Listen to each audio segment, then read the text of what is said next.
Good morning, students. Today we will be starting with chapter number 6, which is 8051 Programming in C language. So, moving ahead with the content of this chapter includes data types and time delay in 8051 with C programming, IO programming in 8051 with C programming. Third point is logical operation in 8051 with C language. Then third point is data conversion programs in 8051 with C language. And moving ahead, the next one is accessing code room space in 8051 with C language. And the last section of this chapter is data serialization using 8051 with C language. So basically, before starting this chapter, all of you might be wondering why we are learning C programming for 8051. Why we need to program the microcontroller in C language. So this common question might be there in all of your mind, but let me answer you the question that why we are programming the microcontroller in C language. Basically, it is easier and less time consuming whenever we are programming in C language compared to assembly language. And C language is easy to modify and update. You can code in C language easily as function libraries are also available. Even C code is portable with other microcontroller devices with little modification, or sometimes there is no modification. So these are few points or the few advantages of C language compared to assembly language. So any microcontroller you take, not at all, not only 8051, but also we can consider for AVR, the Atmega 32, Arduino, any other you take controller, you are programming in C language easily compared to assembly language because it is easy to modify and less time consuming. Even function libraries are also available. Now, why you require function libraries? See, sometimes whenever you are interfacing your controller with any other IO devices, you are interfacing it with 7 segment LED. At that time, no extra library is required. But whenever you are interfacing it with motor, DC motor, stepper motor, or RT serial time clock, or any other device which requires some extra peripheral, like in motor interfacing, you require a driver for your DC motor. So for that you need to install the libraries for that driver. Like in DC motor we require L293 driver. So you need to install the function libraries for that driver. So for all those purpose we require function libraries. So at that time coding in C language is easier compared to assembly language programming. Same way, you can easily transfer your C code from one software to other software, and then from that software you can easily dump into microcontroller device, or you can easily write in microcontroller device. So C code is a portable code. You can easily transfer from one device to other device, and it is portable with all kinds of microcontrollers. So these are some advantages of C language or C programming compared to assembly language programming. So before moving ahead with C language programming in 8051, I would like to say that these are some few points or few advantages why we are moving from assembly language to C language. So let's start with 8051 C programming chapter. These are The topics which we are going to see: data types, time delay, IO programming, logic operation, data conversion programs, accessing code room space, data serialization. All this we are going to study for 8051 using C language programming.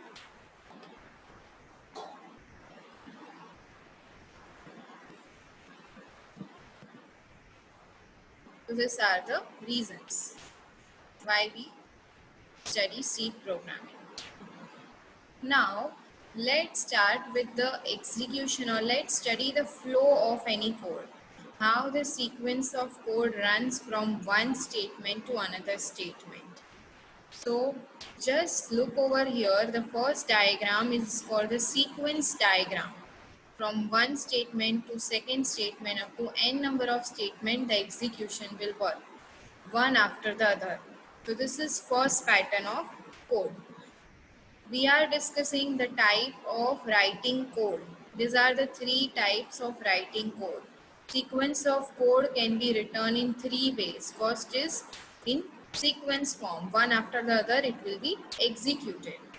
The second one is the selection flow.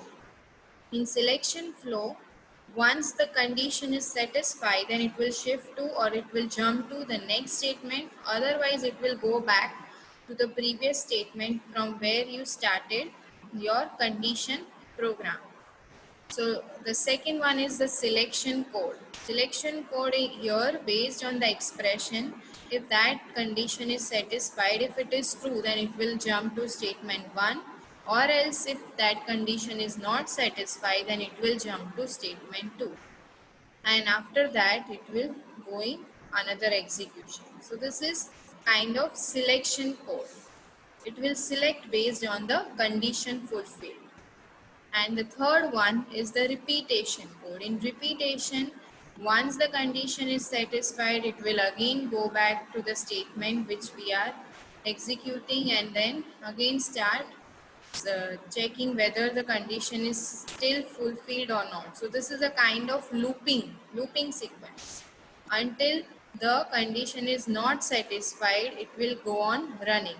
So this will go on running until the loop condition is satisfied. Once the condition fails, here it will come out of the loop. So this is repetition kind of code. Here looping concepts you can consider. So now how these three different types of sequence of code are executed, that we will see in the upcoming slide. So first one was if statement. Now how the if statement is running. This is a two-way selection code. You can see here two-way selection means if this condition is satisfied, if it is true, then jump to state 1. Otherwise, if this expression or this condition is false, then jump to statement 2 and then go to final loop. So this way you will be writing the code for if statement. If that expression is true, jump to statement 1, otherwise else it will go to statement 2. So this way the execution will be done for if statement.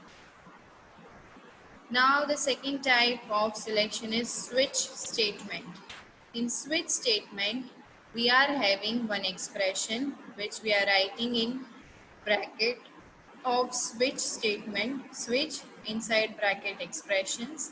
Now in expression we will be writing case 1, case 2, case 3 up to n cases we can define based on our requirement. If that cases are having true execution, then we will jump to statement 1. Otherwise, if it is false, then we will go to case 2. If that is true, go to statement 2. Otherwise, keep on going to the next cases. And once those statements are executed, you have to write break. So break will stop the execution and will come out of the loop. So this way the execution of switch statement occurs. Now the third one is looping, or the repetition structure, which I discussed in the initial session. If that statement is true, while expression, if that condition is true, then it will go in execution of statement. Otherwise, it will come out of loop. While loop means if this expression is satisfied, it will go on executing the same loop. And if this condition is not satisfied, it will come out of the loop. This is the third type of structure. Now the fourth one is for loop. Fourth one is for loop. This is again a kind of repetition structure. In for loop, you have to check whether your condition is satisfied or not. If condition is not satisfied, it will come out of the loop. And if condition is true, then it will go under execution of statement, and then it will update that statement and again go into the loop, same loop. So this is one extra feature which is available here in for loop compared to while loop.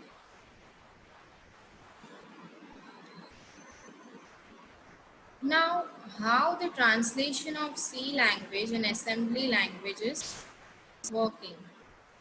See, this is the code for assembly language, a loop in assembly, and the same loop in C language. You can see the execution will be faster as number of lines are less compared to assembly language. So that is one benefit which I am seeing here in C language. And you can directly specify the loop conditions here in one statement rather than writing here in three statements. First you have to define count, then you have to load it in the register, and then you have to constantly check whether that register is empty or not. Up till that this loop will run. So this way three lines are here occupied in loop program, while in a single line here the looping is defined. This loop will run for count 255 until z becomes 0. This loop will be running. So this way you can see how the translation occurs in C and assembly language.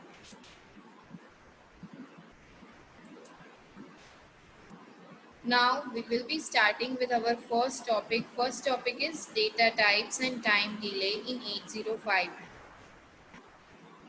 Data types means how you are going to define your data. The type of your data is known as data type. Data can be in form of signed number or unsigned number. Signed number means it includes positive as well as negative. Unsigned number only includes positive number range from 0 to positive range, while in signed numbers negative as well as positive both are there. So the type of data you are going to define, that is called data type. Here we will be focusing the types of data. Unsigned character, signed character means whatever character you are defining that can be in range of positive only, that is called unsigned character. And if your character is in range of minus as well as plus, negative as well as positive range, that is signed character. Same goes for int. Int is nothing but integer. Integer can also be of two types, unsigned and signed integer. So these are the types of data type. And some specific RAM space is allocated for this variable that we will be seeing in the next table, which is defined in the next slide.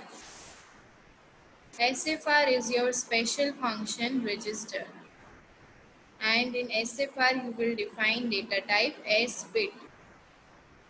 Bit specifically allocated for SFR register. This is a single bit data type. S bit means single bit data type. If you want to define multiple bit, then you can simply write bit, bit. And if you are defining only single bit, then only S bit.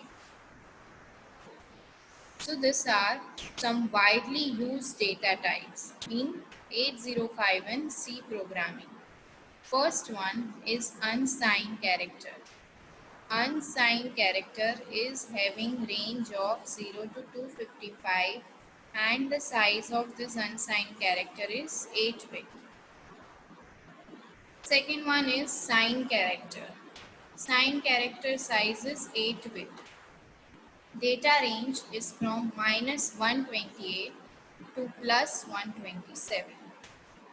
Third one is unsigned int. Unsigned int is having size 16-bit and its data ranging from 0 to 65535. So total range is 65536. Fourth one is signed int. Fourth one is signed int. The size of signed int is 16-bit. Its range is from minus 32,768 to plus 32,767. Now the another type of data type is S-bit. S-bit is 1-bit data size. It is specifically allocated for SFR, that is special function register, and that is bit addressable only. Next type of data type is bit, that is also having size 1 bit and its RAM bit addressable only. Then the last one is SFR. SFR is 8-bit size and its RAM addresses is from 80 to FFH. This is the address allocated for IO register. IO registers are also called special function register.